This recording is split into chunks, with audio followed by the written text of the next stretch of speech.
Bases dropped here for Thursdays with Niko here on a Thursday. John here. Niko coming up in just a little bit as he joins us from the West Coast. And traditionally for the half-hour lightning round that we like to have Niko on for, there's traditional amount of topics that we like to get into, obviously, with the tournament in Qatar coming up in short order. We'll get into that coming up in just a little bit. And we'll get into some news that impacts Major League Soccer and one of the national teams. News that came out within pretty much the last half hour. We'll get into that and get Niko's reaction to all of that as well. If you missed it on the network earlier this afternoon, we had a one-on-one with Ben Pearman, the new head coach of the Charleston Battery and USL Championship. It was a nice, well-rounded conversation, kind of getting the lay of the land as to what Ben Pearman thinks about his new challenges in Charleston as he leaves Memphis 901. Memphis 901 put out a statement this morning saying that they offered him a contract that was one of the higher ones that you could find pretty much in all of yes, exactly. Alex, that is unquestionably what we're going to be getting into. Yes, the extreme rap air horn for Thiago Almada. We'll get Niko's perspective on that. But, it's been a busy day. We had, we had Bart Keeler on in the Thursday Power Hour with Jarrett, and we went and discussed everything with the World Cup. Obviously, we went past 10:05 like we always do, and that's what we like to do on Thursdays when we can, is just kind of wrap everything back around and have Niko on as a part of the broadcast day. So when Niko jumps in, we'll catch up with him and find out about everything on his mind. But obviously the biggest news is Thiago Almada being announced as a part of the Argentine roster for the World Cup. Injuries, and you sit there and you're looking down the list, and all of a sudden the injury to Correa pops up. Thiago Almada heading to Qatar. And so, it's, do not misunderstand, it is absolutely cool to see players represent their home country.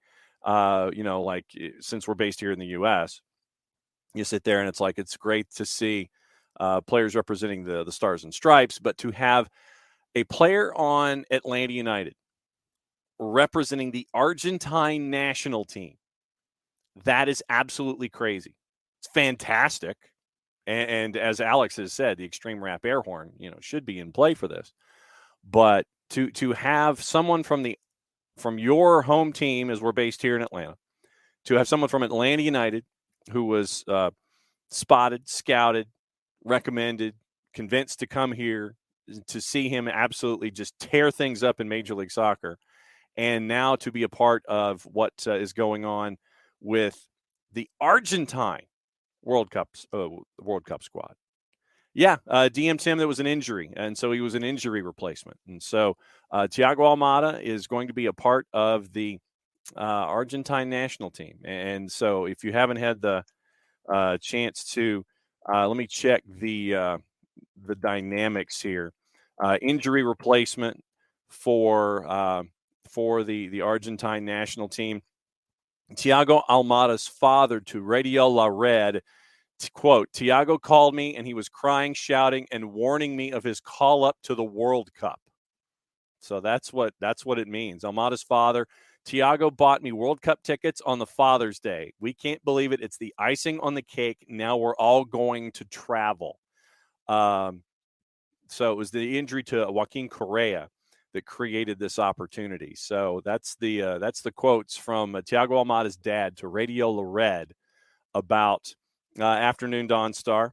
And so, yes, absolutely very exciting for Thiago Almada to be a part of the Argentine national team. And obviously, like I said, when Niko Moreno hops in, that'll be part of the discussion. We'll be discussing MLS players in general outside of the U.S. roster and the Canadian roster and the Mexican roster. But, get into the discussion about Facundo Torres, Thiago Almada, but obviously specifically since that news broke in the last half hour when when Niko pops in, we'll be discussing Thiago Almada and anything else on his mind. Obviously, we wanted to kind of break down the World Cup because this time next week it will be Thanksgiving. So it'll be a little difficult for us to have Thursdays with Niko on Thanksgiving Day because I know we'll all be spread to the 4 wins. And absolutely, Dawn Star, it looks great for Major League Soccer to have this kind of a statement made. Even if it is an injury replacement, bottom line is that now you are on the Argentine roster for the World Cup in Qatar. And last night, apparently, according to Peter Coates, Golazo Argentino, last night, Thiago Almada and Angel Correa were consoling themselves with a kickabout in Buenos Aires, and now they're on their way to Qatar. So there's pictures. There are pictures up from last night, 2022 Newcomer of the Year. And now he's going to be a part of the team, which right now is second in the juice boxes when it comes to your power rankings, when it comes to who's favored and who could. I know at this time. Okay, so we'll get into that as we go a little into the next week. But yeah, this time next week you'll still be cooking. So I know we'll get into the Thanksgiving traditions and things like that, and find out when you guys start cooking, when you guys start laying things out. But yeah, fantastic news for Thiago Almada, and obviously, for Major League Soccer. Suit Analytics, Thiago's very fresh, very fast player, a lot of 1v1, very mischievous. He's not afraid of anything. He always faces up. We got to see that with Atlanta United. So Tucu Correa, Argentine list. Nico Gonzalez out. Angel Correa is in. Tucu Correa is out. Thiago Almada is in. The changes were confirmed about 40 minutes ago into a Scaloni's 26-man list. And, obviously a lot of us are sitting there and we really do. We really, really want to see this happen, especially in the Atlanta footprint, to see Thiago Almada getting called. Normal dinner time. Okay. For Thanksgiving. But yeah, the first ever MLS player to be called up to the Argentina national team. This is a big deal.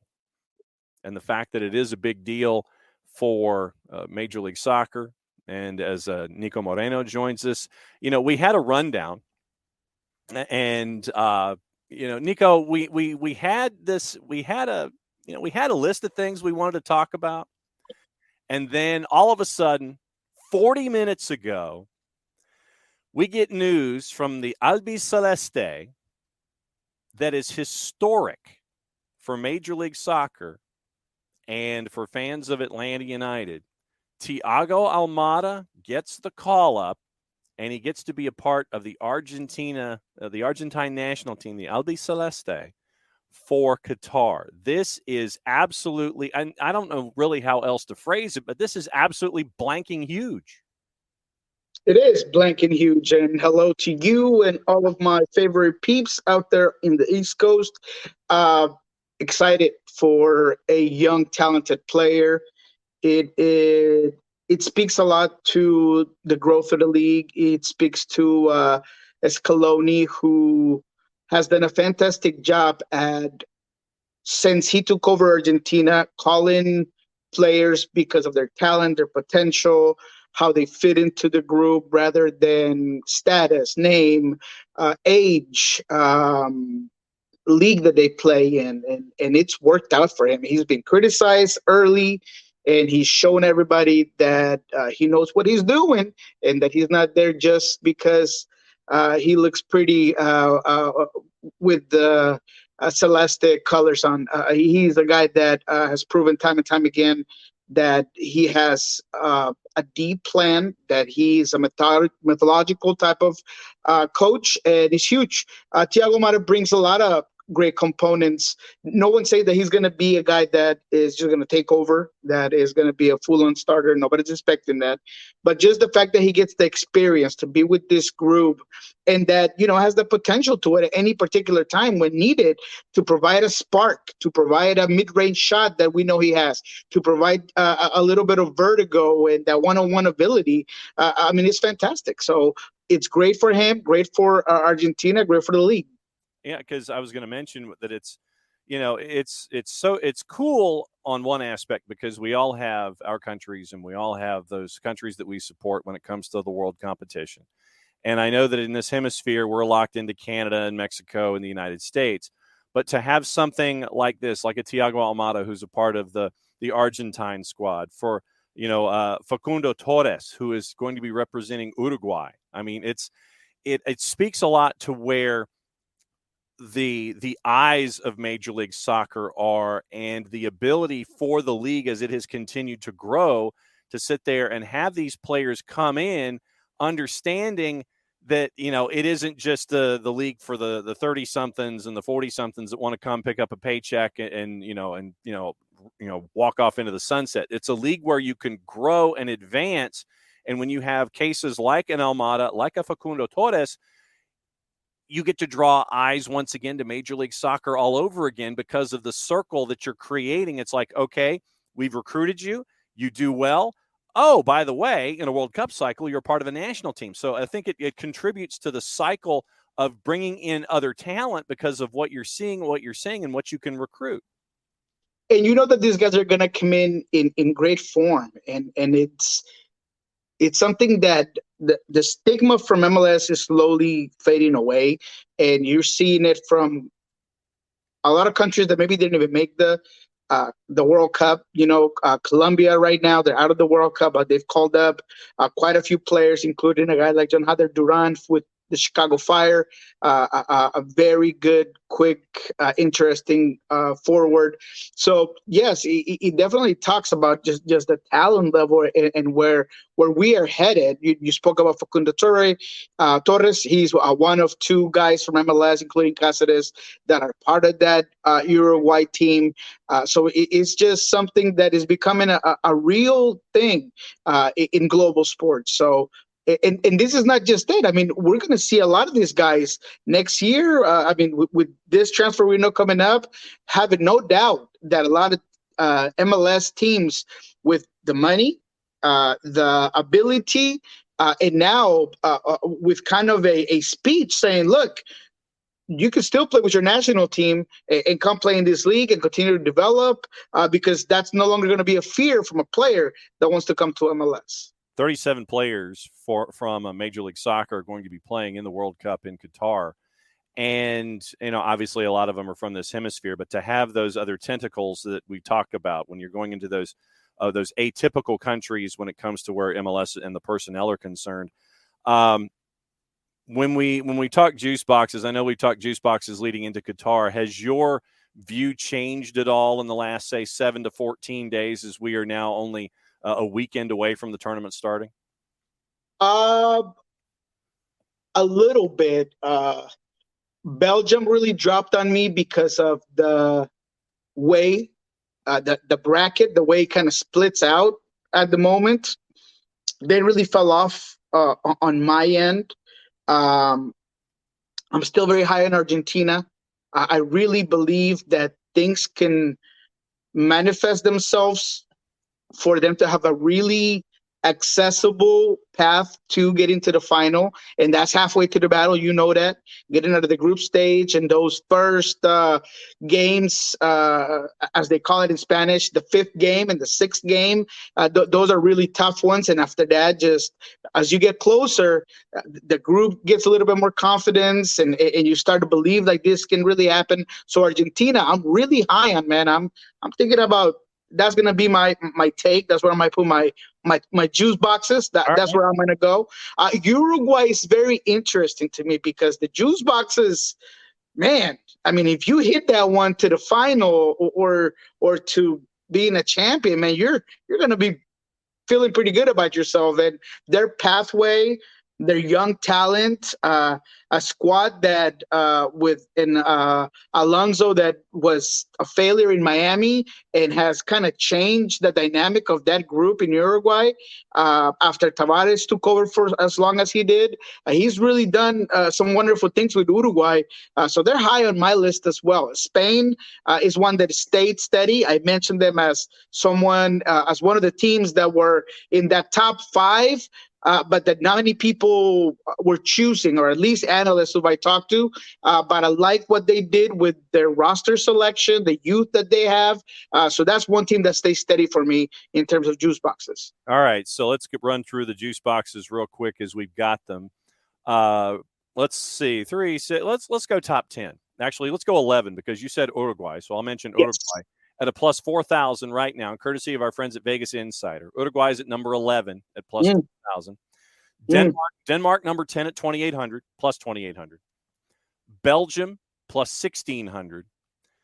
Portugal plus 1,400. Let me stop there for a second. What did you think about this interview with CR37 and the host that's a big Arsenal fan? What did you think about that interview? I thought it was a little bit classless. I was disappointed in, and I kind of figured that has been so exciting, consistent, and fantastic throughout the time. I mean, you could say whatever you want about Cristiano and his the way he handles his lifestyle, and maybe he's a little bit flashier than most, but he just comes out to playing the pitch and he puts teams on his back. But the fact that he came out and said all of these things about feeling, I don't know, coyed into going to Man U and, kind of throwing his teammates under the bus in one way or another. I mean, if you read between the lines, I would understand why, if I'm a Man U player, I'm feeling like, okay, man, well, thanks for that. And that's starting to spread out into that Portugal camp, right? So, it's just not healthy, and I'm just disappointed at some of the things that he said. You need to be better than that. You had to have a better PR manager, or, man, your best friend, your mama. I mean, I don't know. Somebody's got to let you know that you're in the wrong on that. So I just didn't like the way he approached this. He could have handled that a lot better in a different way, especially for a player that, like I mentioned, does get a little bit of pushback when it comes to the way he handles his persona away from the field. How much of a kick in the pants if Niko Moreno were either the technical director or the head coach at Manchester United, how soon would you have taken your big Columbia boot?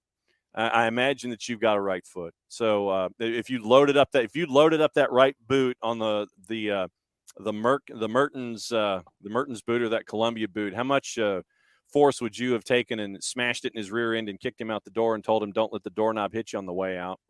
Yeah, 3 fingers outside of the right foot and curb him right into Spain. I mean, it would have been extremely quickly. You don't come at the club like that. You don't tarnish the name of the institution, and you certainly don't put your own spin on things. There's been a ton of these types of situations, but anytime that they happened, I just feel like there's a way to just handle it away from the mics, away from the public, unless it's your last card and you're tired of it and you're really being victimized, then that's okay. Use your platform that way, but it doesn't sound like that. It really doesn't. All right, so let's keep going with the juice boxes, working our way north. Netherlands are also at a plus 1,400. Germany is number 6 at plus. Yeah, that one's interesting because I could see where there's this generational change. They have not been as consistent as in the past, but it's always surprising to see a Germany team that, just like Brazil and Italy and other teams that usually handle these World Cups in a different way, to see them there. But I think that they're fairly put into that 6th place out of those top 11. All right, so T4 at plus 800. England and Spain at a plus 800. Number 3 is France at plus 600. And much like PSG, I don't know if I trust France. They always find a way to fall down somewhere when they're not supposed to. My son is the one that called me out on that, because I have friends going pretty far, and he's like, Dad, just the goalie situation is iffy, and is Mbappé going to be able to do the exact same things? There's some question marks with Karim Benzema's health and things like that. So, hey, I might take my boy in this one, and maybe I have him a little too far out, but I do have him leading the group. I do have him getting to, I believe, the semifinals. Oh, wow. Yeah. My personal pick, and it had nothing to do with the activity of the last 45 minutes. Argentina is your number 2. I have them winning the World Cup at a plus Mm. 550. And I guess, you can call me the sappy sapper guy, because I want Lionel Messi to go out with a World Cup. Yeah. That's where I'm staring at Argentina right now. Give me Lionel, give me the wholesome ending. Give me the wholesome ending in the troublesome part of the country, in the part of the world. Give me Lionel Messi raising that trophy in his last international competition. I think we all do. We all want to see that, Jordan moment, that last dance, right? I mean, that's what we soccer lovers just hope for, is a little bit of poetic justice and a little bit of, soon to be documentary slash movie. It's fantastic. And I really do think that this Argentina team is very balanced, man. I love Enzo Fernandez. I love the Paul in the middle. I think that defensively, they are about as steady as they've been in a very long time. The keeper situation, you know what?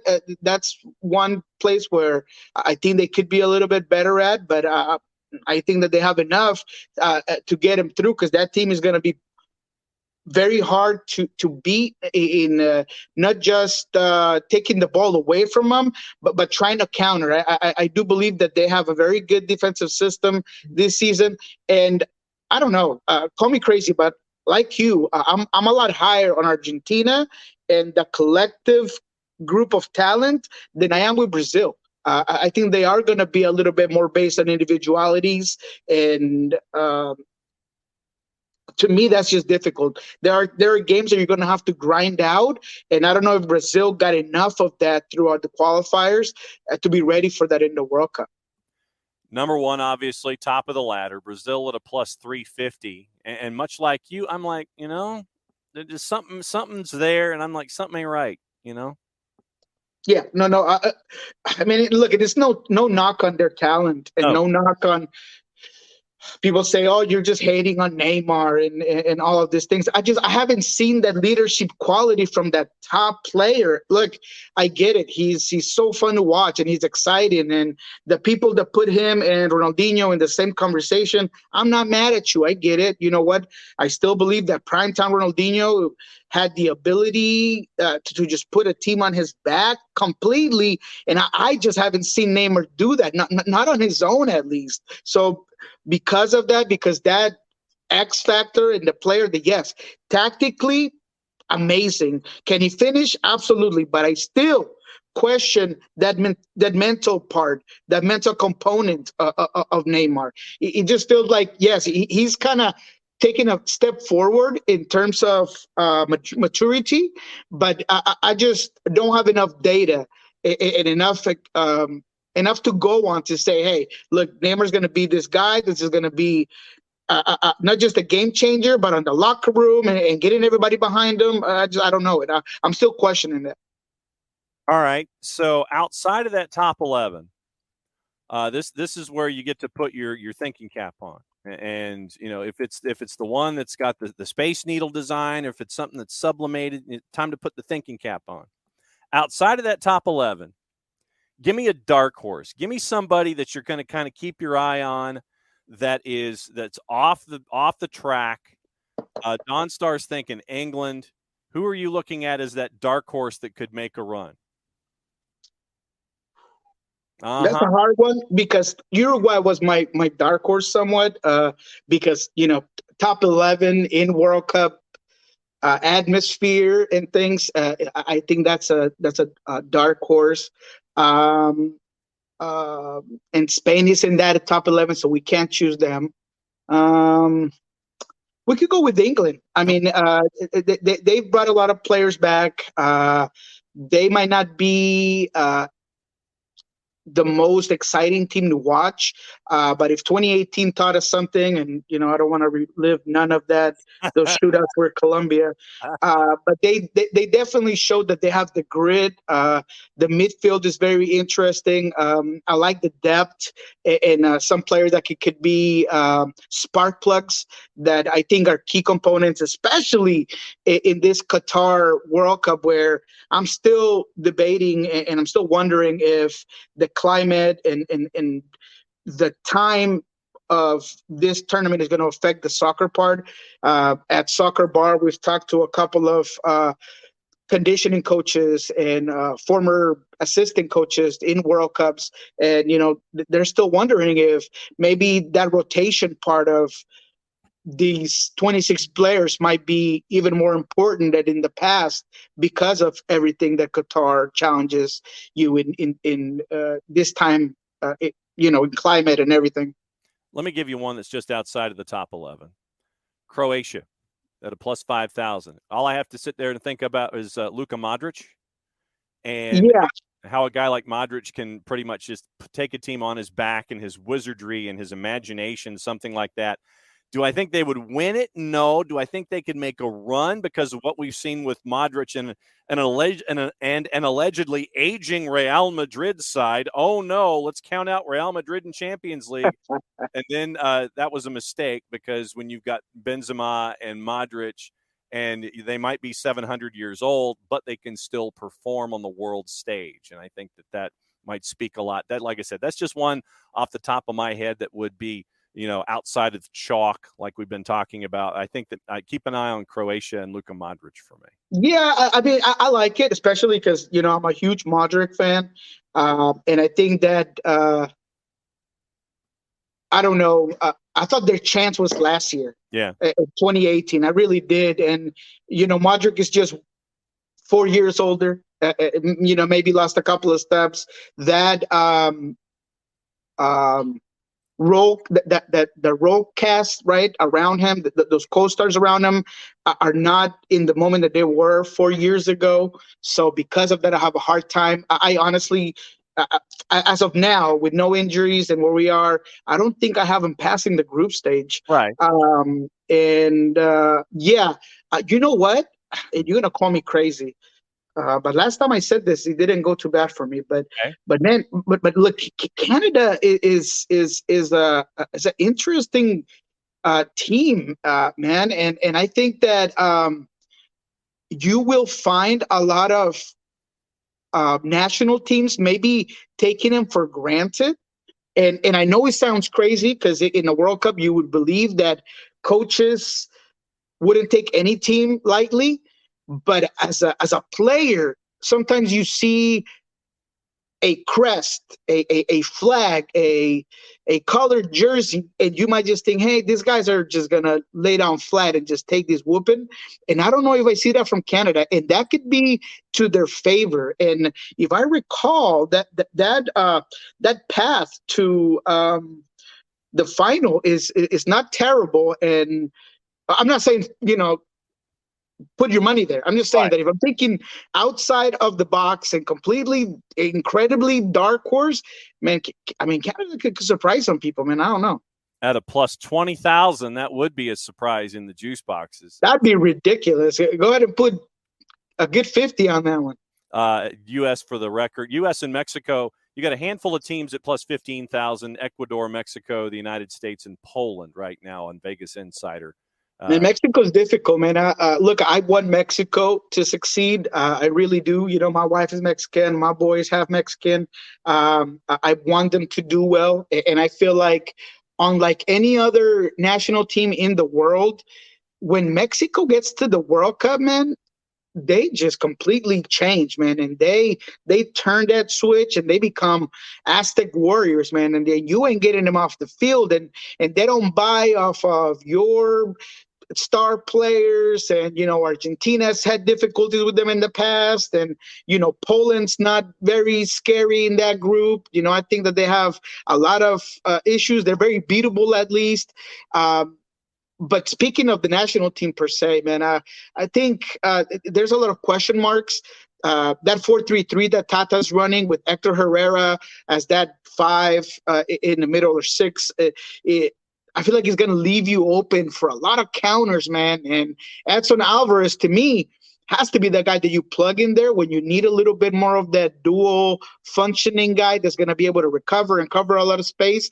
But Tata is just so certain and so married to Hector Herrera, and Hector Herrera that was a dud, I guess you could call it, or not as exciting as you would think with the Houston Dynamo. And he hasn't played in God knows how long. And he had injuries and problems. And yes, he gave you a great ball yesterday against Sweden. First touch to Alexis Vega, that to me is Mexico's best player right now in terms of form and confidence. He's been fantastic. But because of that midfield issues, even with certain players helping him out defensively, I think Mexico might struggle to get out of that group stage. I do have them going through, but I think a lot of that has to do with more of the heart than it does the soccer there. So we're looking at that right now. Money Mill LKA, who is a first-timer here hanging out. Paxton Aronson going to Eintracht Frankfurt. We're talking about players and transfers. Paxton Aronson going to Eintracht Frankfurt is huge. That announcement came up earlier today on the Twitters, and money also drops in. Serbia could be a surprise.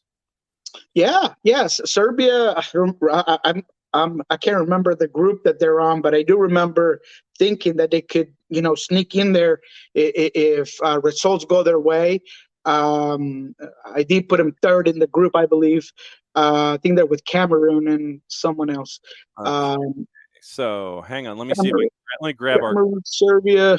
But yeah, no, I like that Serbian team, and it goes back to the collective and a little bit of that grit, and they have an identity and they know what they're playing for. They're very direct with the way they play. So they could be a problem for sure. Group G: Serbia, Switzerland, Brazil, and Cameroon. That's it. That's exactly it. I was really debating between Serbia and Switzerland. Could they get in there? And yeah, that one's close. I ended up going with Sweden. With Switzerland because of some of those qualifiers. I went back and looked at them, and I do like that grouping.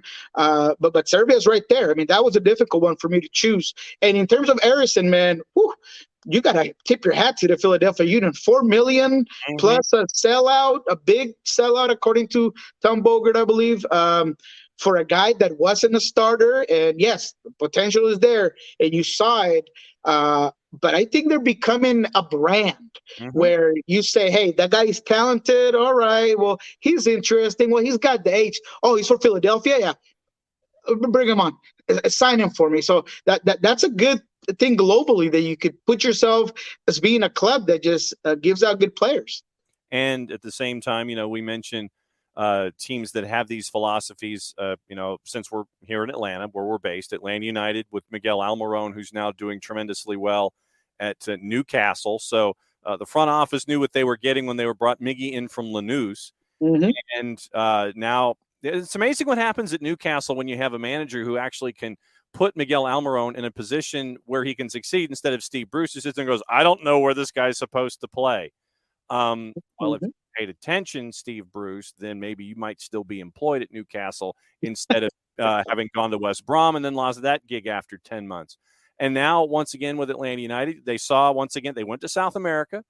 They went to a growth market. They found Miguel Almiron at Lanús, and it's the highest transfer in the history of Major League Soccer. Brought in Thiago Almada, convinced him that he could really be on a stage and make his way to that next destination, whenever that is. Probably, unless it is the offer too good to be true. I still think it's one more year in Major League Soccer before he moves on, possibly in that summer window, depending on need for the demand of whatever team might be chasing him down.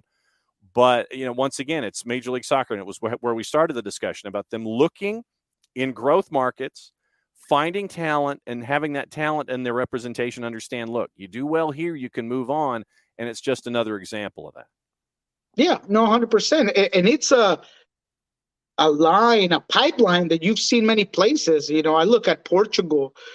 They were like that very early with Porto and Sporting. They will go down to South America and pick up your James Rodriguez, your Falcaos, your Uribes, and they would bring them on. They would play. They'd win you a couple of championships, and then boom, they moved on to other bigger clubs. And you purchase them for $1, $2, $3, $4 million, and you triple that like this. Not that that's what MLS needs to become, but it's always good for a league to have that come and go, right? We're going to be able to produce our own talent, have them grow, but we're also going to be exports. We're going to become a showcase for players around the world, which also helps me in my scouting, in my bringing players, and the level of play. I mean, it's all connected. So I'm totally with you. It's becoming a real thing, man.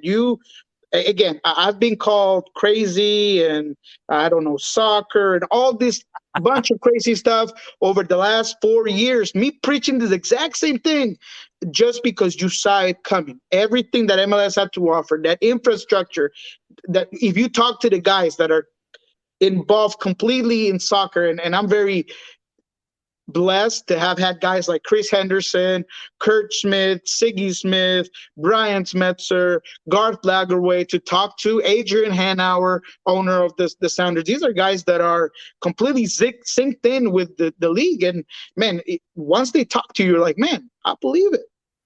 And you're seeing that once again with the academy teams, with Dallas, with Pepe, with Philly, with Aronson, with Atlanta, with what you're seeing, George Bello moving on and other players and things like that.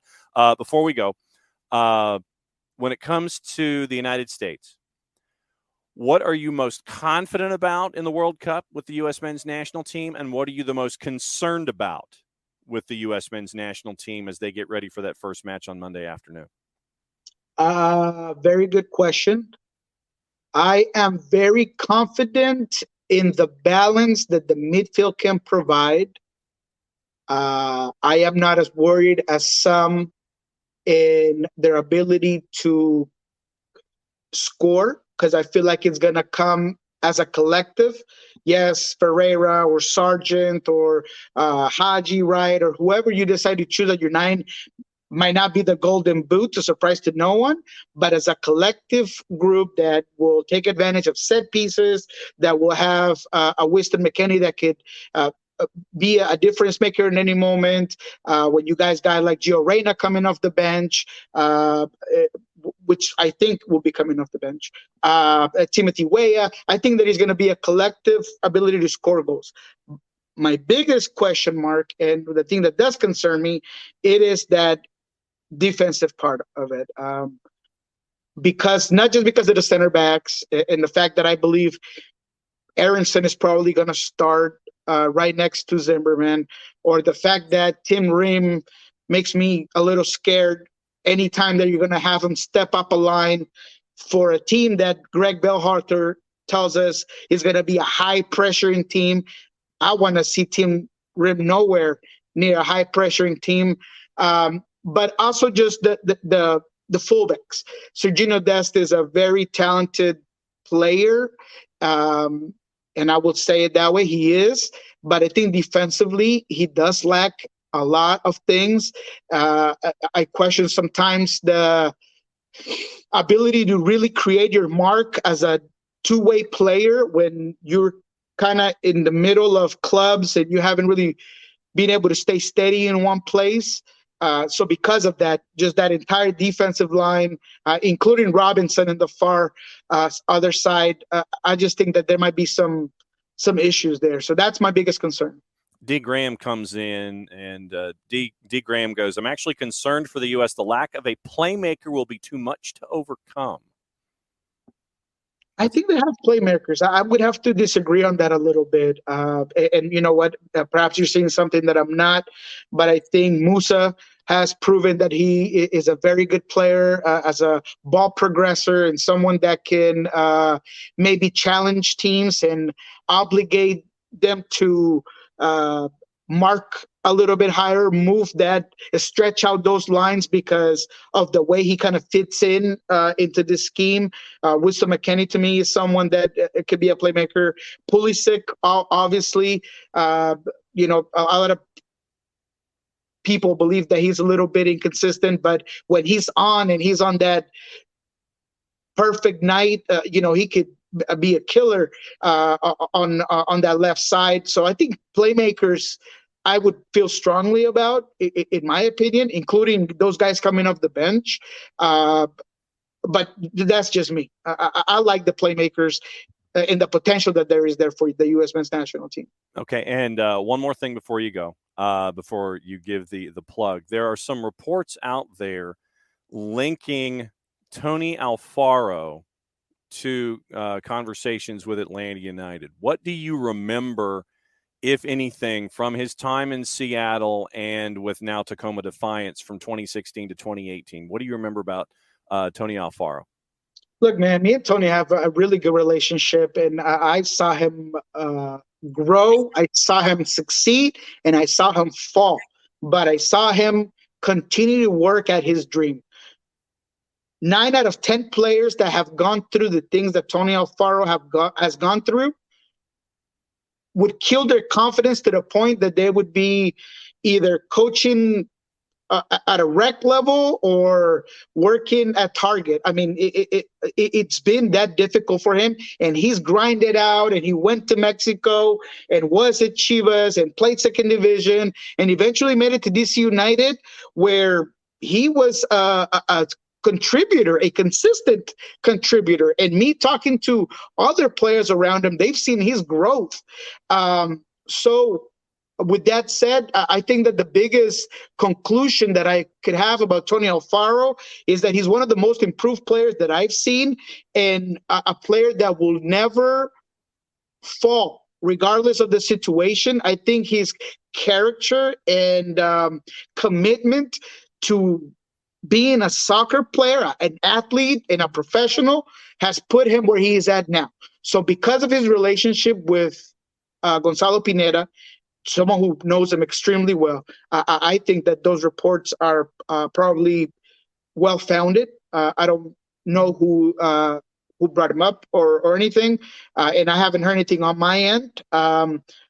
I did reach out to a couple of people, but I have not heard back. That said, that's what I could tell you about Tony Alfaro. He's a very serviceable defender. I don't know if in looking at the talent there at Atlanta and the scheme that Gonzalo uses, he probably would be a guy off the bench. But like I said, Tony Alfaro is there to surprise you. Whatever you're thinking about Tony today, when he gets on that training field, when he gets into that facility, he's going to surpass that expectation every single time. Yeah, D. Graham tapped me on the shoulder on this one. Fabian Rinkel from SB Nation. Perfect. So Fabian Rinkel was the one who released that info about 2 hours ago. So yes, I believe I did meet him here in that San Jose Sounders season finale. So good guy. Definitely probably has good information on that. But I will try to go and confirm that. But yeah, I mean, Tony, great guy, good head on his shoulders.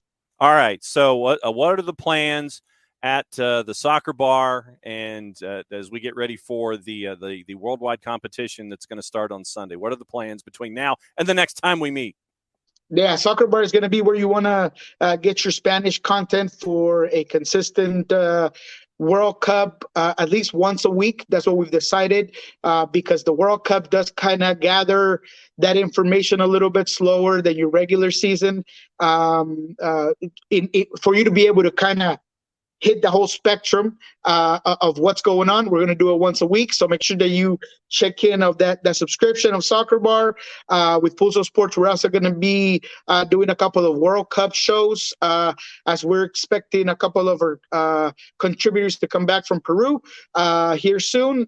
So just check it out. Pulso Sports, Soccer Bar. We're going to be right there. What he said. El Rolo and W, Thursdays with Niko on a Thursday. Let's see. Third cup of coffee, I believe. Let's see. So you're like middle of the afternoon. 3.5, actually. I was helping my sister with some grabbing a TV from a location, a specific store to her house. So she got me a chai latte. So I called it a half. Okay. So about 3.5 coffees so far. From Fred Meyer or Best Buy, headed to your sister's place. So. Costco. We better. All right. Well, we'll catch up with you next week. Obviously, next Thursday is Thanksgiving, and we're going to have folks spend that with their families. Perhaps on Wednesday we have Thursdays with Niko as the lead-in to Thursdays with Niko. So we'll get to everything done pretty much in the same time slot as what I'm thinking, late in the afternoon on Wednesday, leading into Thanksgiving, so you can have Thanksgiving holiday with your family. As always, my friend, thanks for hanging out with us for another round of Thursdays with Niko. We will catch up with you next week. Thank you, John. Thanks for being able to just be the best producer out there, man. Love it. Absolutely. You make me better, man. Not even close. Thank you, my friend. And since it is the end of the show, play it safe, everybody. Mucho platial. It's the end of the show. That means I get to do this. We'll see you next time.